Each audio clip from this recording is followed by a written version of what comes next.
Boa noite, galera. Vamos então dar continuidade à nossa visão panorâmica, lembrando que estamos estudando o Pentateuco, os 5 primeiros livros da Bíblia, escrito por Moisés, conhecido como a Torá ou a Lei de Moisés ou Lei de Deus. E já estudamos o livro de Gênesis, o livro de Êxodo, e agora estamos no livro de Levítico. E eu estou devendo vídeo aula do livro de Êxodo, mas já vou postar para vocês. O livro de Levítico, para quem está começando agora a ler, quem está lendo pela primeira vez toda a Bíblia, ele lê Gênesis, Êxodo, lê até com facilidade e certo gosto. Mas quando chega no Levítico, as pessoas elas desanimam, elas perdem a vontade de continuar lendo, porque fala muito de sacrifício, de ofertas, e as pessoas não conseguem entender muito, e aí elas acabam largando a leitura. Embora o livro fale realmente de muito sacrifício, ofertas, o livro ele trata também das leis legais, das leis morais, de como o sacerdote e o levita tem que se comportar para entrar na presença de Deus. Então, assim, o livro de Levítico, ele tem o significado de e Deus chamou, né? E Deus chamou Moisés no Monte Sinai. E assim, o livro a gente poderia falar assim, que o nome do livro é E Deus Falou, porque é o livro onde Deus mais fala dos livros da Bíblia, é o livro de Levítico, é Deus o tempo todo falando como Moisés, como o povo deve viver e se comportar. No hebraico, eu não sei se a pronúncia é certa, mas está escrito Vaikra, que quer dizer chamado por Deus, a tradução de Levítico. O livro de Levítico, ele realmente foi escrito especificamente para os levitas e para os sacerdotes, lembrando que levitas não são os músicos. Tem algumas igrejas que chamam o músico de levita, mas levitas são homens, os primogênitos da tribo de Levi, que foram consagrados a Deus para o serviço do tabernáculo. Então tem 3 grupos de levitas, cada um tinha suas funções no tabernáculo.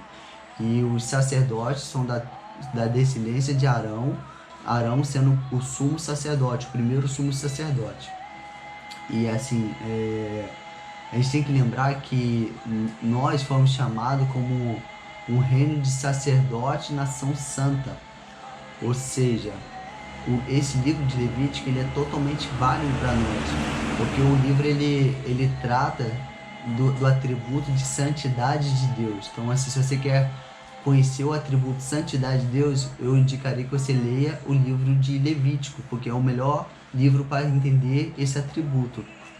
E muitas vezes a gente brinca com esse atributo de Deus. E nessa leitura, no capítulo 10, nós temos a história de 2 filhos de Arão que eram sacerdotes, e eles brincaram com a presença de Deus. Eles não foram convocados para estar na presença de Deus, eles foram de qualquer forma e ambos morreram na presença de Deus. O fogo involuntário da santidade de Deus matou esses homens, porque Deus é santo e Deus estava habitando em meio ao povo.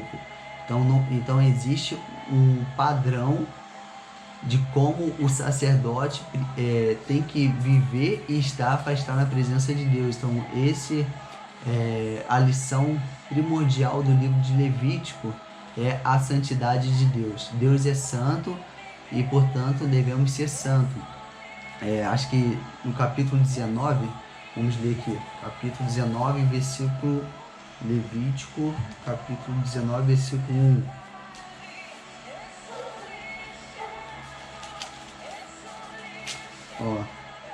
O Senhor disse a Moisés: fala a toda a comunidade de israelitas, sereis santos, porque eu, o Senhor vosso Deus, sou santo. Então, esse é o versículo chave, um dos versículos chave do livro de Levítico, é Deus ordenando que a comunidade seja santa para estar na presença dele, porque ele é santo. E não somente Nadab e Abiú morreram quando brincaram com a santidade da presença de Deus, como se a gente for lá em Atos 5, fala sobre Ananias e Safira, que venderam o terreno e esconderam uma parte do dinheiro, e aí eles mentiram diante da presença do Espírito Santo e morreram na hora. Então, você vê que não só o Velho Testamento, como o Novo Testamento mostra o quanto é sério entrar na presença de Deus. E que, assim, hoje nós dizemos, aprendi na escola que eu fiz do CPP, curso de preparação profética, com o seu Roberto, que como se o disjuntor tivesse desligado. Então, assim, se o disjuntor está desligado, não há energia na tomada. E aí a misericórdia de Deus ele deixou o disjuntor desligado. Então Deus não está levando muito em conta a ignorância do povo, porque vai chegar um momento que Deus vai ligar esse disjuntor. E aí, se as pessoas brincarem com a presença de Deus, quando a igreja estiver vivendo a sua verdadeira identidade como igreja gloriosa, as coisas vão acontecer e muitas pessoas vão morrer, porque a presença de Deus vai habitar em nosso meio e vamos andar com Cristo na terra. Amém, galera? Então, assim, duas lições específicas do livro de Levítico é, primeiro, que Deus habita no meio do seu povo. Então, assim, Deus, ele queria que a nação, a gente já aprendeu, né, que ele escolheu um homem, através de um homem formou uma nação, e que Deus queria abençoar todas as nações da terra através da nação desse homem, que é Abraão. E aí, de Abraão viria o Messias e pontinho. Então, Deus sempre quis que a nação fosse um exemplo para as outras nações. E para que a nação fosse um exemplo para as outras nações, Deus, ele deu esse livro de Levítico. Ele falou assim, vocês precisam viver dessa forma. Existe um padrão, existe uma lei, existem princípios a ser vivido. E através desses princípios, vocês vão ser diferentes das outras nações. Eu não aceito que o meu povo seja igual às outras nações. Eu quero que meu povo seja diferente para que as outras nações tenham inveja e desejam o Deus dessa nação, que sou eu, e assim eu seja o Deus da terra de todas as nações. Esse é o principal princípio em Deus dar essas leis, essas diretrizes. E o segundo princípio, como falei, que é o capítulo 19, versículo 1 e 2, que Deus é santo, portanto o povo deve ser santo assim como Deus é santo. Então, assim, o livro de Levítico nós podemos dividir ele em algumas partes. Para quem estiver anotando, anote aí. Do capítulo 1 ao 7, você vai ver claramente aqui na leitura, se trata dos tipos de sacrifícios, dos tipos de ofertas, os animais que podem ser sacrificados, os animais que não podem. Fala sobre a oferta não poder ter fermento, a oferta tem que ter o sal para dar o sabor, dar o gosto, é proibido comer o sangue, é proibido comer a gordura e etc. Então, do 1 ao 7, tipo de sacrifício e ofertas. Do capítulo 8 ao 10, a gente vê a consagração de Arão e os seus filhos para o sacerdócio. No capítulo 10, nós temos essa história de Nadab e Abiú. E aí você pode botar, entre parênteses, Atos 5, que é uma história parecida. Então, e aí do capítulo 11 ao 15, nós temos leis morais sobre a impureza e sobre a pureza, como o povo tem que se comportar, não praticar sexo com animais, relações sexuais com animais e pontinho.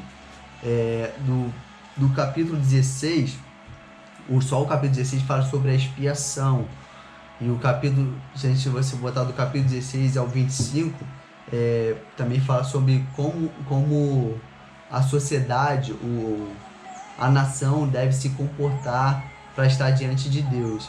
E aí o 26 e 27 é só sobre bênção e maldições. Então, assim, se a sociedade, a nação se comportar da forma certa, vai ser abençoada.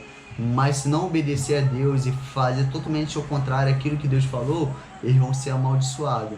Então, essa é a divisão do livro de Levítico, do 1 ao capítulo 27.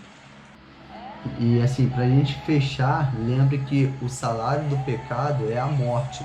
Então, o primeiro sacrifício que aconteceu foi Cristo sacrificando um animal no jardim, quando o homem pecou e estava nu diante de Deus. E aí Deus cobriu eles com peles de animais. Então o primeiro sacrifício foi no jardim. E que o sangue de animais, ele é só sombra, ele tem uma função temporária de cobrir o pecado do homem, representando o sangue perfeito do Cordeiro perfeito que viria, que é Cristo. Então, Cristo foi o sacrifício perfeito para que cessasse todo o sacrifício de animais. Então, essa é a última lição que eu tenho para passar para vocês do livro de Levítico, que Cristo é o Cordeiro perfeito que morreu na cruz e levou todos os nossos pecados, tanto os que nós cometemos quanto os que nós ainda vamos cometer. Então, minha esperança não está no Jeff, minha esperança não está no pastor, minha esperança é que Cristo habita em mim através do sangue dele, que ele me escolheu antes da fundação do mundo, e que o Espírito Santo dele foi selado em mim, e que hoje eu vivo em Cristo e não vivo mais na natureza velha, embora eu sei que eu cometo pecados, mas eu estou focando em Cristo para ser transformado de glória em glória, para que eu possa chegar à estatura de varão perfeito quando Cristo voltar e receber então um corpo glorificado.